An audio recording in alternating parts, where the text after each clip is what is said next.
Welcome to Resilience by Design, the podcast where we stop treating people like they're the weakest link. We're bridging the gap between burnouts and breaches because the biggest cyber risk isn't technical, it's actually human. Yes, and today's topic is AI FUD, the fear, uncertainty, and doubt.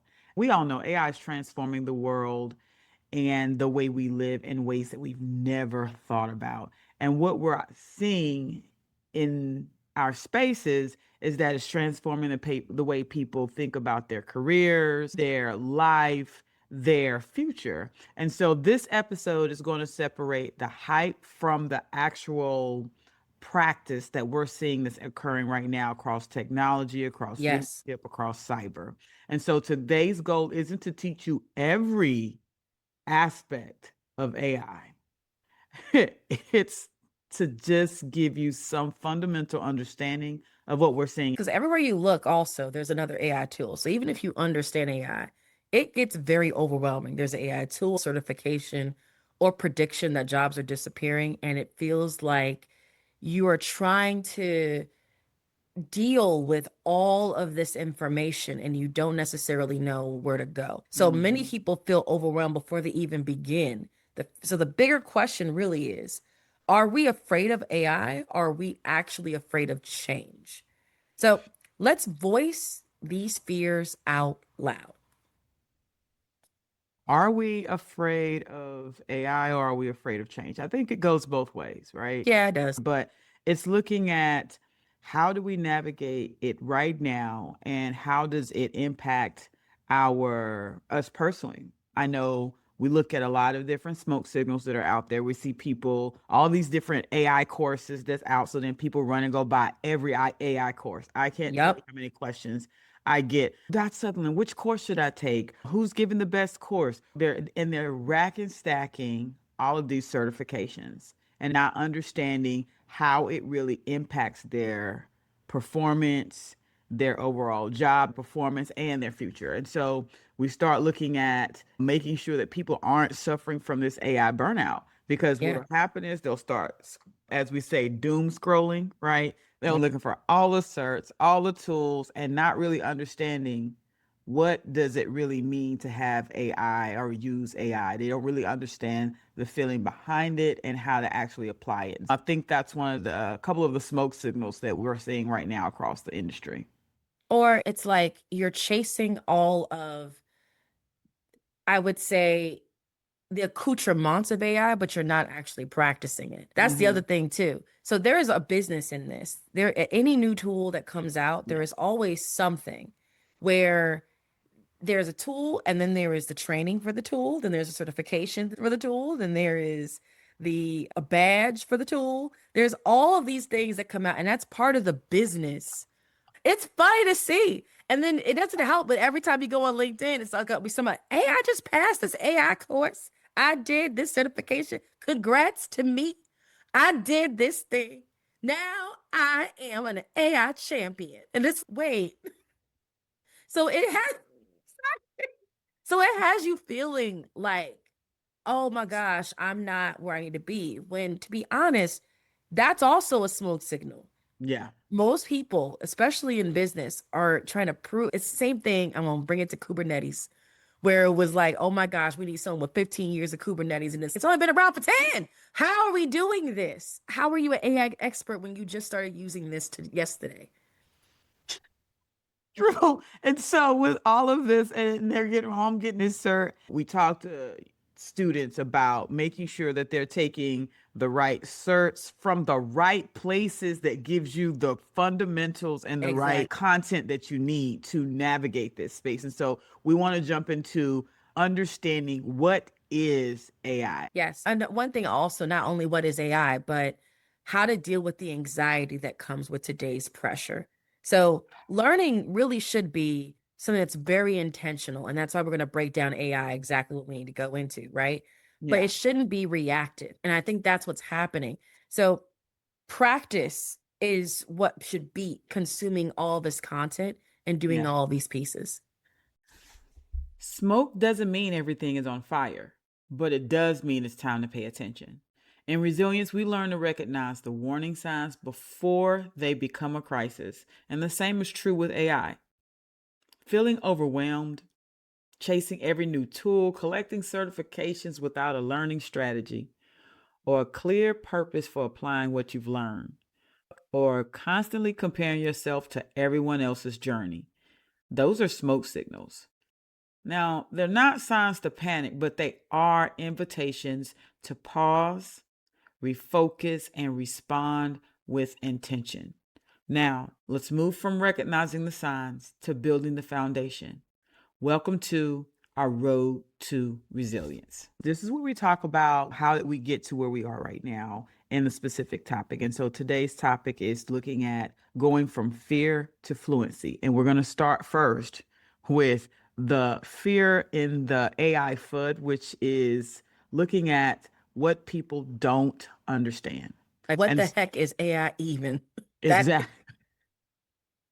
So when we start talking about AI fundamentals, then you have machine learning, large language models, then there's foundational models, then there's generative AI and AI agents, prompt engineering. And so it can be very overwhelming. And every aspect of every element that I just named has their own deep dive that can send you down a rabbit hole. So you have to identify what are some of the most fundamental components that will allow you to execute your job. And so I'll tell you one of the easiest things, most common things that we look at is prompt engineering. Many people are not going to be developing LLMs. Many people are not going to be building out their own AI agents. true. Most people are trying to figure out how to leverage it in their day to day jobs. And Yes. so, for understanding what is an AI agent and how it handles multiple tasks for you, looking at how you ask what you want, prompt engineering, right? It Yeah. is making sure that you're asking it, giving it the role that you want this AI tool to be, and then the prompt that you want it to do or respond to. And so when we're looking at just those fundamental components, you also have to take a step back and ask, what am I trying to actually do? Yeah. What task am I actually trying to execute? So I would say don't chase tools, learn principles of your business. And that means understanding your workflows. And I know a lot back in the day, I've had a lot of businesses say, oh, documentation, that's just soft work. That's really not important. Really? At this point in time, I think that is the most important component If you because how do, can you oh, go ahead. automate something if you don't know what it is? Exactly. And if you don't know understand the process, then you're just throwing automation to it. It's just a buzzword to say, I don't want a human doing this anymore. Yeah. Human has to document what that actually is from beginning to end.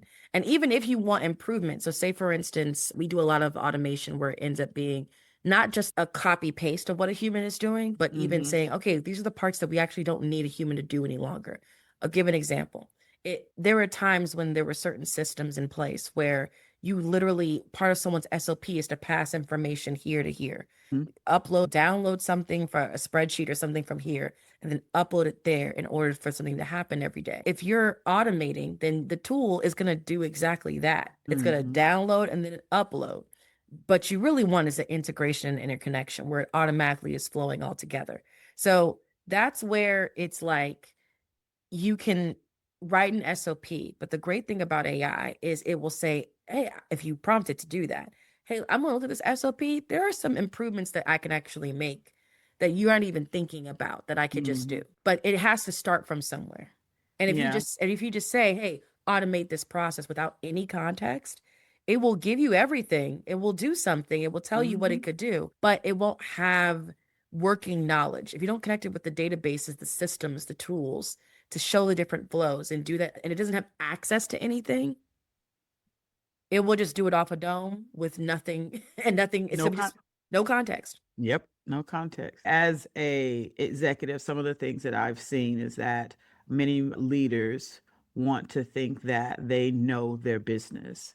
But I will tell you that one of the hardest things that a lot of techies have to experience or will experience is that pivot from being a techie to being a manager and a leader. And that in that transition, you're supposed to not be so connected to the technology because you're supposed to be connected to the people. And so Yes, trusting your people, driving your people, ensuring that your people understand their workflows and the technology, that's how you be a leader in the age of AI. yes, And I've seen a lot of leaders, oh, that's not how you do that function. That's not how you do that process. I would say take a step back and ask yourself, when was the last time you actually executed that process? Because exactly. your staff, your team may actually know a little bit more. And so I would say, as a leader, take a step back. Don't push against your team when they say, oh, I need to document this or I need to figure out what this process. Give them space, safe space for them to actually do that so that they are automating and using AI for the processes and the tasks that are aligned with the services that you need for your business. And so you want to make sure that you give them that time to do your team time to do whatever it is they need to do, connect with all the right people, and bring that back to you. Is it okay if I break down a little bit? Yeah. AI is the umbrella term for different outcomes you could achieve. It could relate to doing certain cognitive functions, it could do problem solving, it could do reasoning. All of these are the outcomes, but AI is literally the umbrella term for how you're using science to be able to do these things. Now, machine learning, I'm explaining it from a definition, but I'm also talking about it as I use it today. Machine learning is a subset of AI. It's almost like AI, machine learning, and then deep learning. Machine learning is computers learn the patterns, and then there's rules that someone has to give it. So that's another thing. Deep learning is specialized part of ML that is using all these different networks to be able to consume information. We're Mm-hmm. looking at scientific papers, documents, encyclopedias, Wikipedia. It's you can be fair. The reason why it's weird, we're gonna say, isn't that also internet is a system that it's learning from? So it's taking all of these sources and say, for instance, you're having it internally within your company. It's taking all of the elements there, but it has Mm-hmm. access to be able to say, this is what the principles of your company are, the Yep. mission of your company are, the last documents the company did, to be able to say, this is what a human can produce. So that's it. And generative AI is literally the process of taking a big function of deep learning and producing it back. It's so deep learning is the act of I'm using all of this information across all these different sources to bring everything together. Generative AI is I am taking that deep learning pieces and I am being able to produce it back based on prompting In a and format that we asked it for. in a format that we ask it for. That can include a document, it can include a picture, an image, it can include a recording, it can Mm-hmm. include anything we want, but it's based on what we're asking it. It's scouring through deep learning, the internet, to pull that Mm-hmm. together to say, boom, here you go. Yes.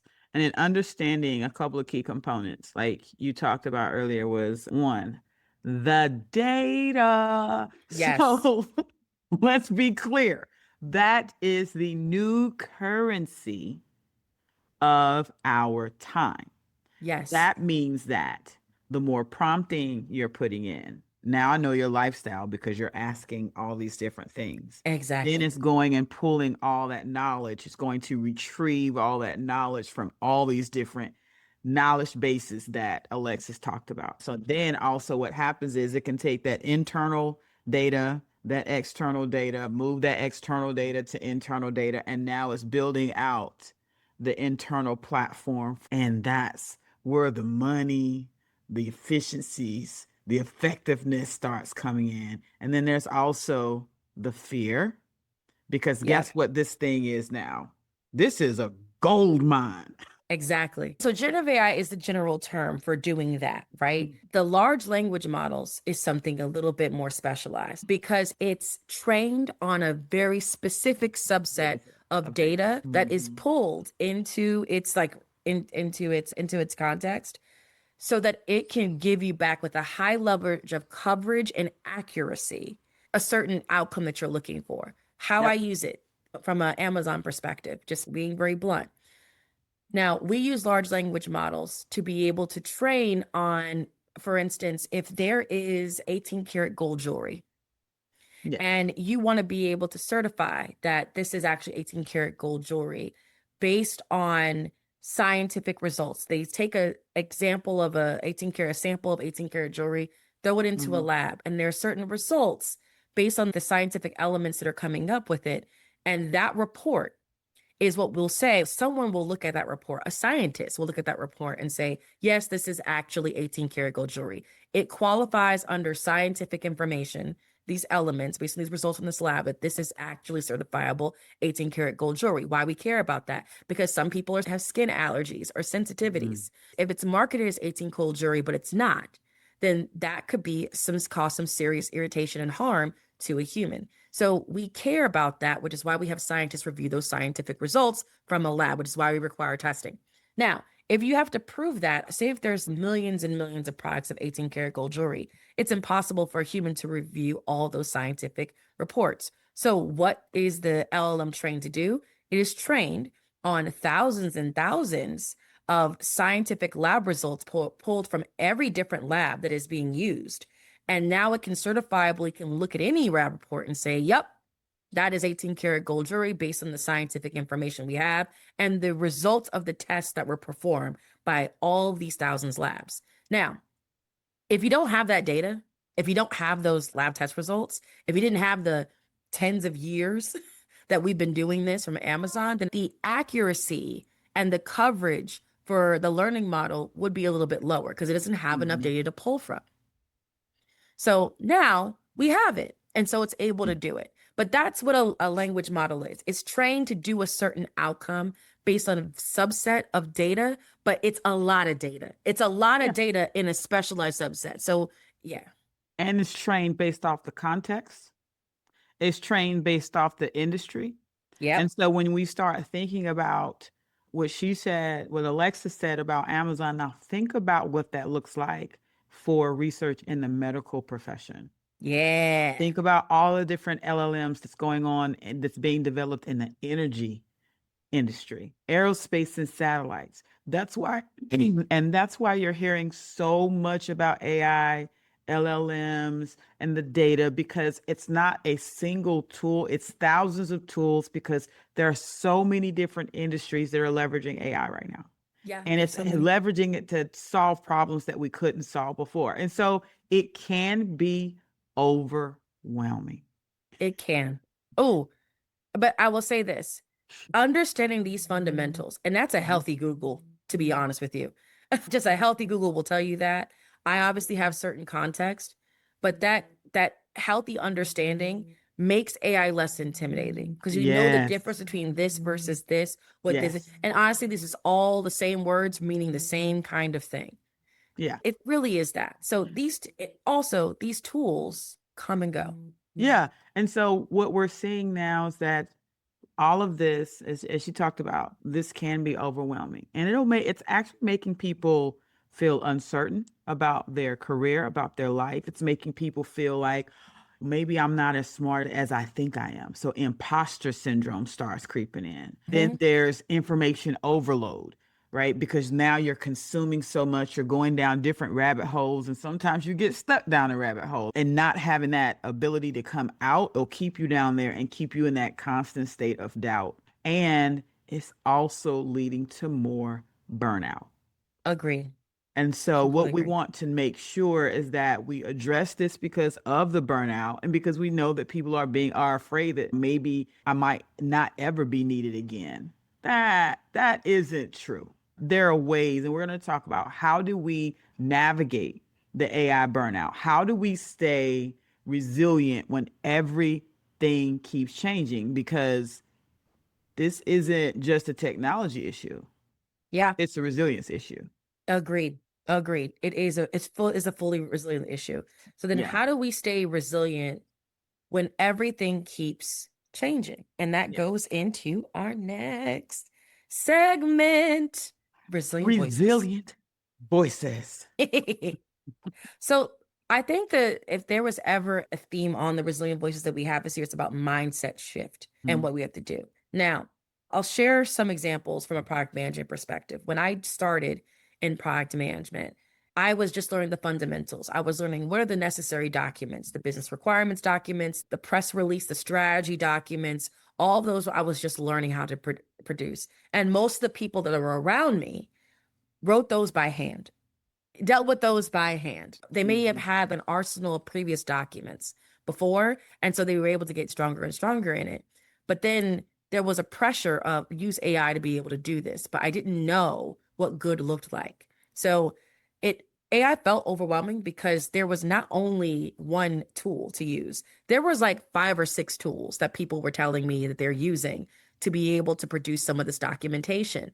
And it got very overwhelming. It was like, okay, first you got to get access to the tool, then you're trying to use it, but you have to build your mhm, context library. You don't know where that is. You also don't even know what good looks like. So you're trying to put it together through scratch. You're prompting it, but it doesn't have any context yet. So then you're just getting honestly crap that you have to do a lot of more extra work on. It's mhm, not trained on anything. So it's very weird.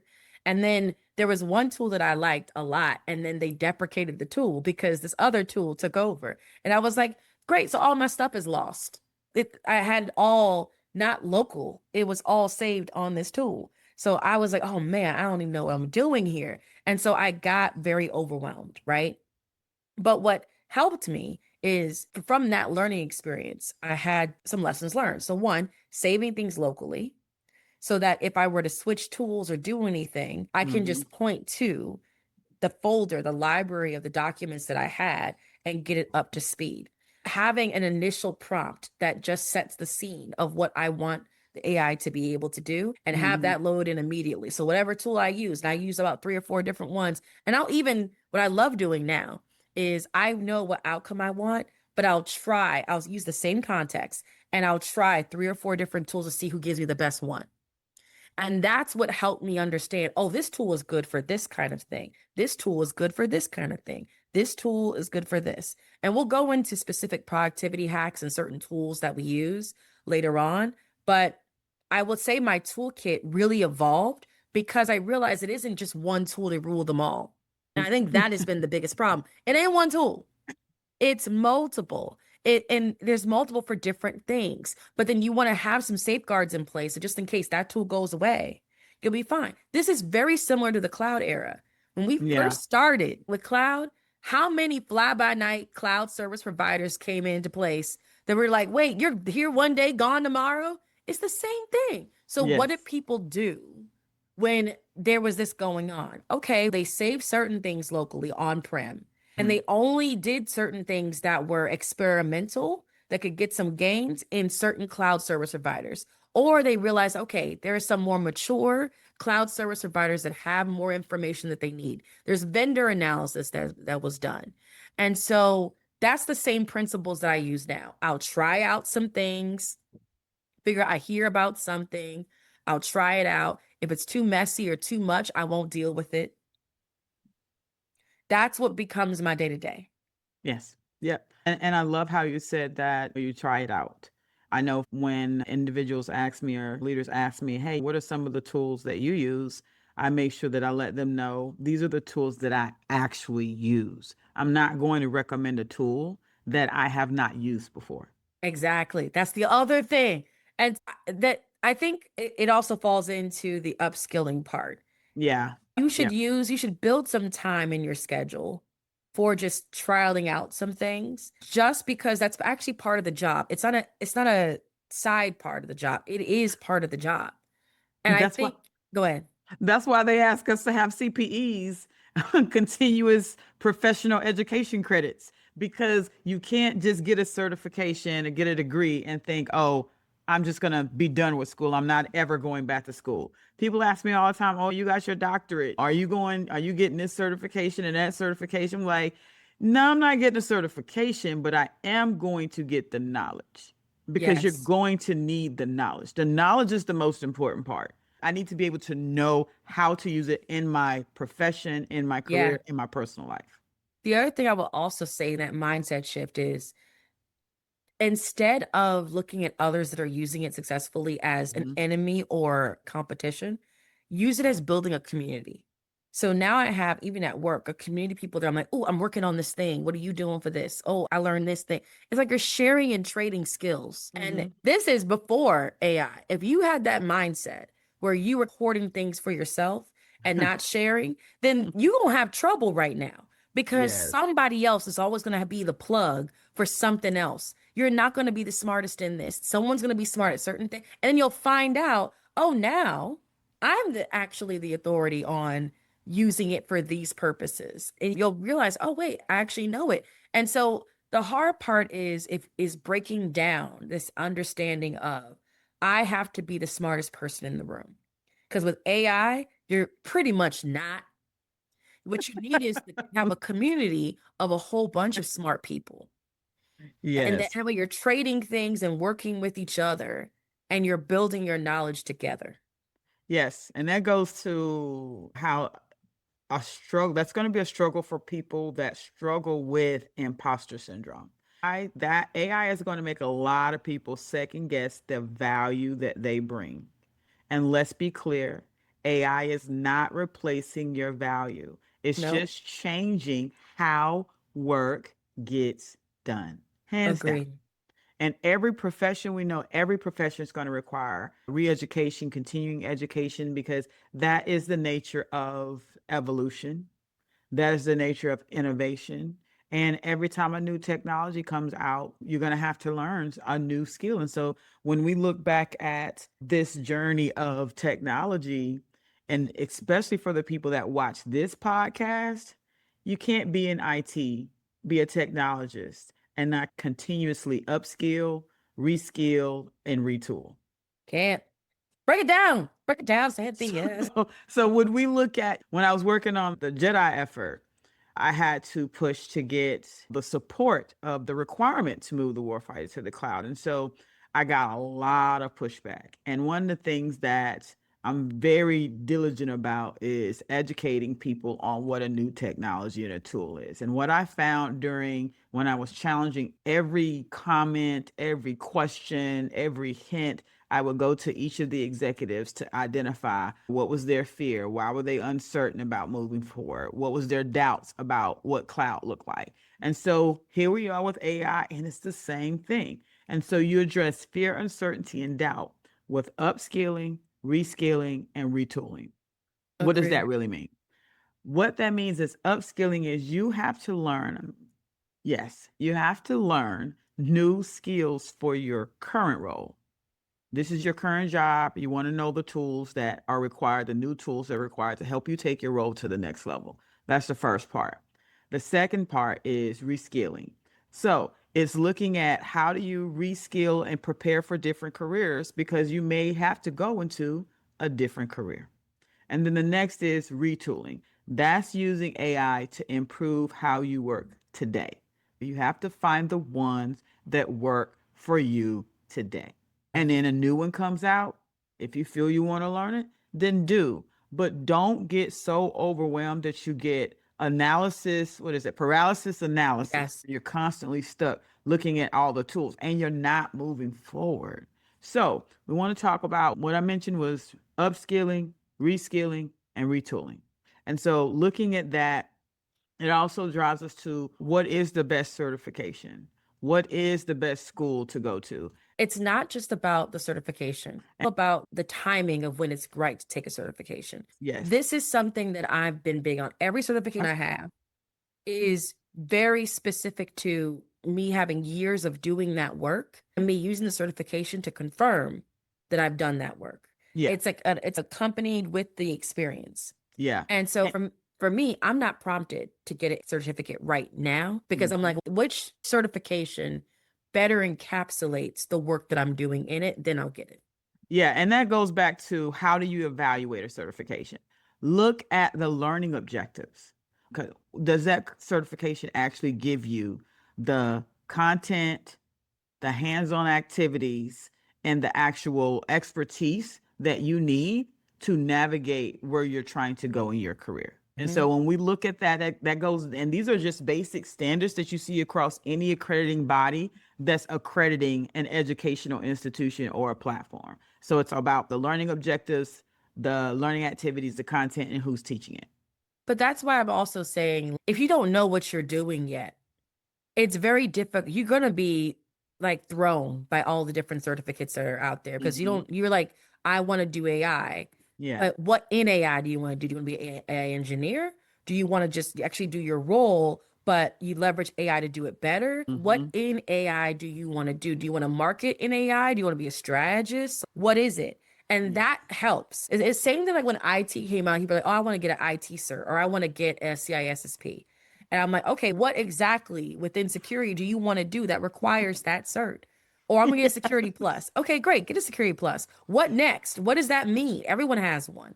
So it's like you also want to work backwards from the job and the role that you're looking to do. If Hmm. that requires it, or that one, there's a certain specialist type of situation with it, then that tells you, okay, this is the kind of certification I need to get. Right now, you're not seeing a lot of jobs that have AI certificates as part of the requirement, but that job description should match somewhat with the learning objectives. So Yeah. one thing I just want to go into a quick story. I was doing a kind of a setting yourself up for 2026 like Zoom situation for work. The director of professional development for the affinity group that I'm in. And so I was doing it for about it was 100 people on the call. One person asked this, and I was like, "Oh, excited!" She asked this. She was like, "I am a program manager, and I'm worried about using AI because leadership is pushing towards it, and I'm scared to use it because I don't understand it, and I feel like my leadership is going to use it to replace me." And I was very blunt with her. If your leadership wants to replace you, they'll replace you anyway. They don't need any excuse. They would just do it. Two, this is an opportunity for you to get free training on something that will actually benefit your career, regardless of where Yes. you go. And so, if you know how to use it, if they give a assignment or a project that pretty much looks like a replacement, you could be the first one now in a new role designed to do that. That could be your Yep. new job. So you're not using it because it might replace you, but you think you're the only one that they're going to pull that information from. You have to learn how to use it anyway. So Yes. instead of resisting it, you got to Yes. be able to say, how can this help me? How can this make me faster? So we've talked Hmm. about the certifications, learning objectives, and going into it. But it's not about a job that's in the future or a job that is over there. It's also about what you're doing with your job right now. That can be very much important. And it's not a replacement for your expertise. It's leveraging your expertise because you know how to do it faster than anybody else. Like you've built up your 15, 20 years of experience doing something, 10 years of Hmm. experience doing something. Like it needs that context. So give it that context so that you could be the person that says, this is how you do this better than anyone else.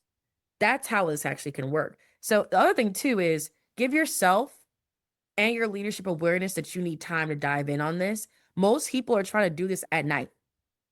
Like most people are trying to like do their regular work during the day and then at night they're like experimenting. No, build that as part of the milestones for your projects. If you're working on something and there is an AI element, or you say, I'm using this to figure out this time, this week, to figure out what AI tools are the best to be able to do this. Or I'm using this time this week to be able to configure the AI the right way so that I can Hmm. automatically do certain things. Same thing like flash reports or status reports. That's number one thing.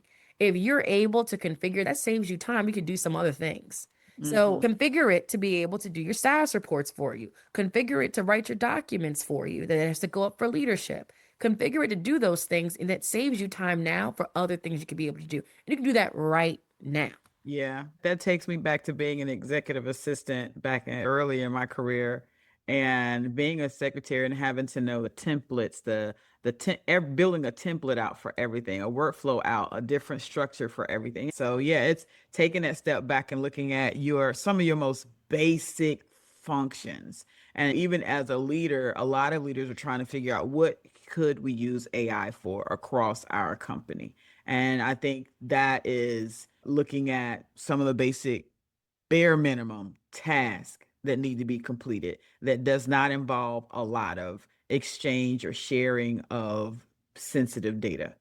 Yeah. And if you're using AI for a bigger thing, like creating a product, we had a panel and it posted on LinkedIn and the group is posting it in Romania, my last visit on product management AI. And I was the moderator Mhm. for the panel and for the whole event. There were some key takeaways that I want people to know here, right? So the biggest thing is you can use you can use AI to accelerate your product prototype, accelerate your product management, get different customer insights. But nothing replaces you having a conversation with a customer or you having a conversation with somebody and understanding their problem at a human level. And you can build something. It doesn't mean you can sell it. And so what you're seeing right now, which is why people are distracted, there's so many different AI tools today. There's so many, anyone can now create them. But there's a difference between I created and I now have this much sold, or I have this much revenue, or this many customers. Because AI is only as good as the information we provided and put into it. It really is that. So it's something that people need to think about because, yes, it's here, AI is here, and now my job is in question, or you're thinking your job is in question, or the work or the productivity is in question. But really, it's based on your own knowledge and how to, and your judgment to be able to say whether something looks good or bad. Yeah. And one of the things you spoke about, you said earlier was understanding the problem. Yes. That's the biggest part. Understanding the problem. So when we talk about the principles of AI, we talk about understanding the problem, understanding the process, understanding context, understanding these key fundamentals, these key principles will allow you to identify how to use AI, how to implement AI, and looking forward to what the future of your career would look like, and then how you can just use it in your current role now. So we've talked about these principles. Now, let's talk through what makes you personally productive AI. Yay. Alexis, what tools do you use? Okay.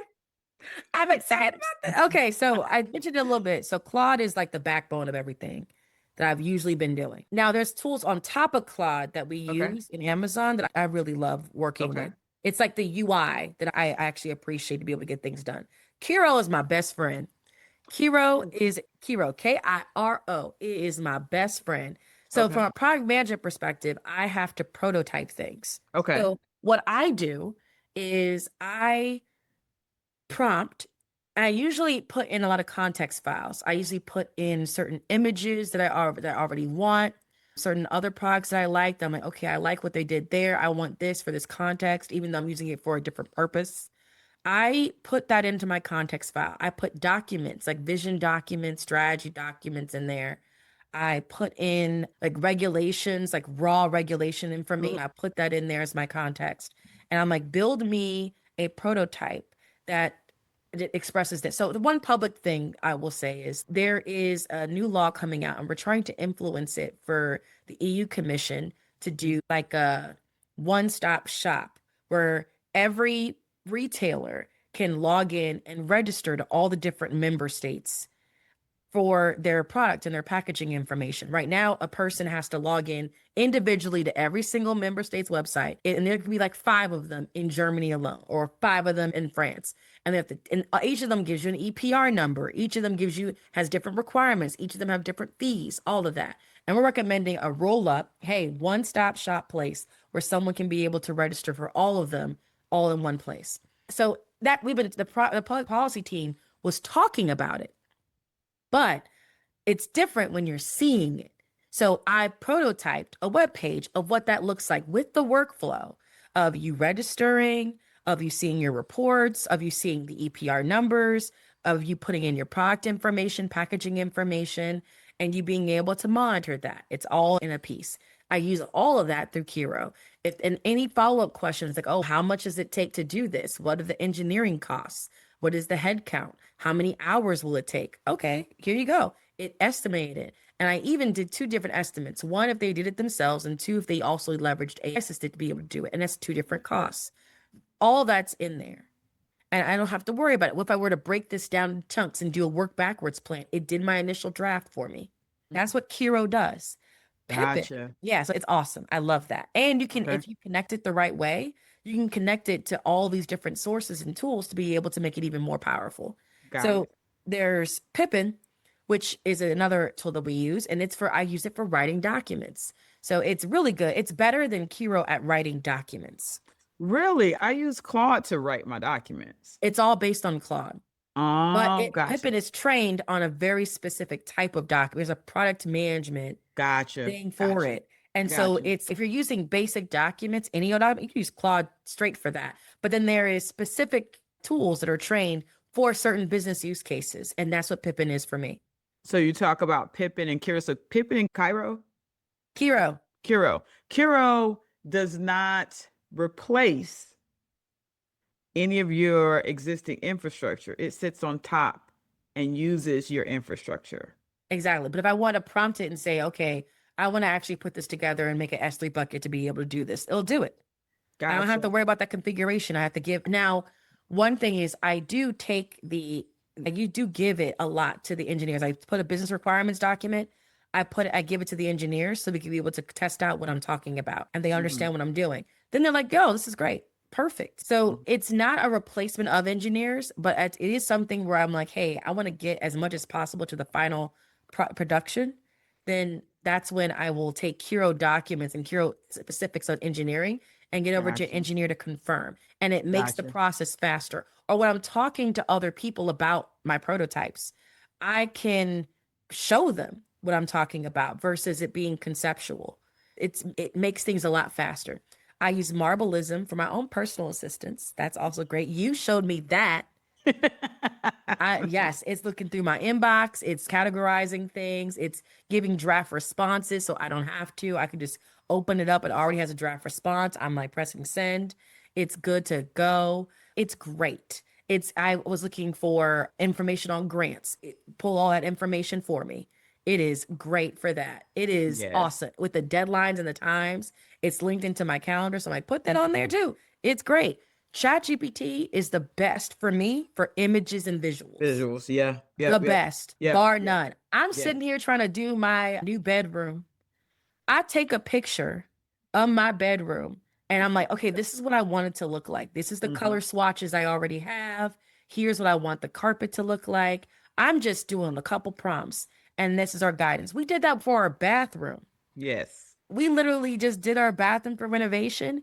That's based off a chat GPT image. Yes, yes. I did yesterday. I went to visit one of my friends who has a clothing. She specializes in thick clothing for women who wear 14 and over, and for plus size women is awesome. So I walked in and I was just talking to her. I said, "Have you ever thought about redesigning the shop?" She said, "Oh, I did think about it." So why don't you just use ChatGPT? She said, "I didn't know it could use that."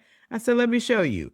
She said, "Oh my God, this is Yes. exactly what I needed." And so, talking to business owners, leaders, executives, understanding how to use or how to create your own AI stack is key to you being productive and being able to take your business to the next level. So I love Absolutely. using chat for images and brainstorming and things like that. My AI stack is chat for visuals, brainstorming, thinking about a couple of just getting things out my head and figuring out how to put everything together in a mind mapping. Like I Yes. need mind mapping. So I use ChatGPT for that. But then I take my ideas, my concepts, and then I build. I'm still a paper and pencil person. I still print stuff out. So I like to draw on it. And once I figure everything out, then I move everything over to Claude and say, hey, this is what I want to do, this and that. It'll clean it up, streamline it, and give me a perfect SOP, concept of operations, all that stuff. And then the last part, like Alexis was talking about, Marbleism. Like I leverage Marbleism for the nonprofit primarily because it does do a lot of the automation of the scheduling, my social media. Because let me tell you something, I hate social media posting. And Marblism is the tool that I have used that helps me with my social media. As an executive, you have to figure out what are the tools that makes your personal and professional life easier, that allows you to be the creator and the leader that you are. There you go. Yep, yep. So with that, this has been, like I said, we talked about, this session has been primarily about AI, the fear, uncertainty, and doubt. A lot of people are feeling overwhelmed. A lot of people are burning out because of so many AI tools, so many AI platforms, so many things that you can do with it. And so we just wanted to provide a little bit of A little reprieve bit. here, just a little bit, because we do constantly get questions from leaders, technicians, family members about AI. And so we wanted to make sure that, again, we give you guys something to allow you to kind of breathe a little bit easier. So, with that, what we would like to ask though is thinking about what are some healthy learning habits? How do you limit your AI overload, and how do you build confidence in just Ooh, practicing in your tools? And so this is just a joint discussion me and Alexis just wanted to have, because again, it is a lot. And it's so a we lot. just want to provide you guys with some reprieve. And so from a healthy learning habit, for me, it's setting some time aside to just let your brain process what you've learned, and then take a step back. Take a break from it, because it can be overwhelming, and it's going to be overwhelming if you continuously let yourself go down rabbit holes.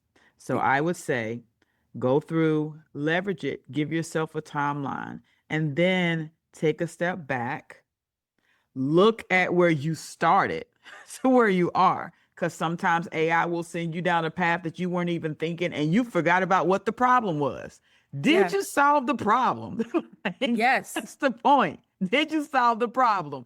And so if you did with AI, that's great. But like I said, it can take you down a rabbit hole. So healthy learning habit is to, yeah, leverage it, but also put some time on it so that you can walk away and then take a step back, look at why you started in the first place, and then move forward with what you've learned, and making sure that it addressed the problem that you had. I have a couple of notes for people to take in because I Yeah. think it's taken me some time to not be overloaded by it. So, first, I would say instead of looking at every single AI article, it's also prompting AI to give you a daily update or Yeah. weekly, just saying, hey, this is the latest in AI news. It's the late and giving in a contextual thing. So you need to prompt it to say, and you can use ChatGPT to do this. Marblism can do this. Any tool, Claude can do this, where it's giving you an update, but you can say what that update is. I want to know if there's any new AI tools. I want to know if there's any use cases for AI based on this topic. I want to get news on this topic also exclusively. So I get news on sustainability and climate change and circular economy specifically, because that's my product. So I ask Kiro to send me a daily update on that alone, because there's always something going on with it. And to be fair, that's what I use as a practice for everything. I'm like, okay, I just want to update a consolidated update. The second thing is getting yourself organized. Part of the problem with AI is you don't know where to start. That's one. But two, you don't know how to aim the AI where it needs to go because your stuff isn't organized. And that Yeah. is basic habits. Like you need to Yeah. have that. I Yes. may not be organized in everything, but if your email, your inbox isn't organized in a certain way, or if your documents, if everything's just thrown across your desktop, like if you don't Yes. have folder structures for certain topics or certain information, it's Yeah. you will have to keep pointing it To different everywhere. things. So you Yeah. need to have this as a mechanism. So for instance, I was talking to someone else about this not even that long ago. A mechanism is your tool, is your processes, technology, all of that coming together. So where is a place where where another person can look at to see where you are on things? Anywhere. It's like you're almost like your work backwards plan, your command hub. You Yeah. need that same concept for AI. Yeah. Yeah. One of the things I love about the transition of AI over these past 3 years is their folder structure, now how they allow you to create projects. where it's not just a long list of chat prompts that you've asked it. You now can create projects and move everything to projects.